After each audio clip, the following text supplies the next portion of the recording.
Viewers, অনিক এবার নিশ্চিতভাবে বুঝতে পেরেছে রাতুল যে এবার কঠিন ষড়যন্ত্র করে মেঘলাকে শালিমা বিল্ডার্স থেকে তাড়িয়ে দিয়েছে। তাই এবার অনিক মনস্থির করেছে মেঘলার প্রাপ্য অধিকার ফিরিয়ে দিবে এবং এতদিন ধরে রাতুল যে বেইমানি করে অনিকের অর্থ সম্পদ সুখ শান্তি সবকিছু কেড়ে নিয়েছে তার পুরোপুরি হিসাব তাকে বুঝিয়ে দিতে হবে। তো ভিউয়ার্স, বর্তমানে রাতুলের স্বপ্ন তো শালিমা বিল্ডার্সের মালিক হওয়া। তো শেষ পর্যন্ত মেঘলার বাবা মাকে হুমকি দিয়ে রাতুল তার এবারের মতো প্ল্যান সাকসেস করে নিয়েছে। কতটুকু স্থায়ী হবে তার এই সাকসেস এবং অনিক কি তার প্রথম স্ত্রী মেঘলার প্রাপ্য অধিকার ফিরিয়ে দিতে পারবে? আর শেষ পর্যন্ত কি অনিক এবার মেঘলার মিল হতে যাচ্ছে?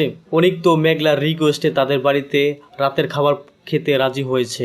তো এটি মূলত কিসের ইঙ্গিত? তার কি শেষ পর্যন্ত এক হয়ে যাবে? তাহলে বৃষ্টির কি হবে? বৃষ্টি তো কখনোই মা হতে পারবে না। তো শেষ পর্যন্ত কি সাব্বির এবং বৃষ্টির মিল হবে? তো ভিউয়ার্স, আপনাদের কি মতামত তা অবশ্যই কমেন্টে লিখে জানাতে পারেন। এছাড়া ভিউয়ার্স, গরিব ঘরের রাজপুত্র নাটকের 29 নম্বর এপিসোডটি কবে কখন আসবে তার এই সকল কিছুর বিস্তারিত আলোচনা থাকছে আজকে ছোট্ট আপডেট ভিডিওতে। তাই ভিউয়ার্স, ভিডিওতে লাইক দিয়ে চ্যানেলটি সাবস্ক্রাইব করে ধৈর্য সহকারে সম্পূর্ণ ভিডিওটি দেখুন। তো সুপ্রিয় ভিউয়ার্স, আসসালামু আলাইকুম।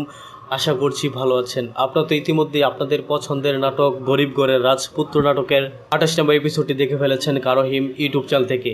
তো কে ওদের আগ্রহে বসে আছেন গরিব ঘরের রাজপুত্র নাটকের 29 নম্বর এপিসোডটি দেখার জন্য সেটি অবশ্যই কমেন্টে লিখে জানাতে পারেন। এছাড়া ভিউয়ার্স, নাটকটি ভালোবেসে কে কোথায় বা কোন দেশ থেকে দেখছেন তাও কমেন্টে লিখে জানাতে পারেন।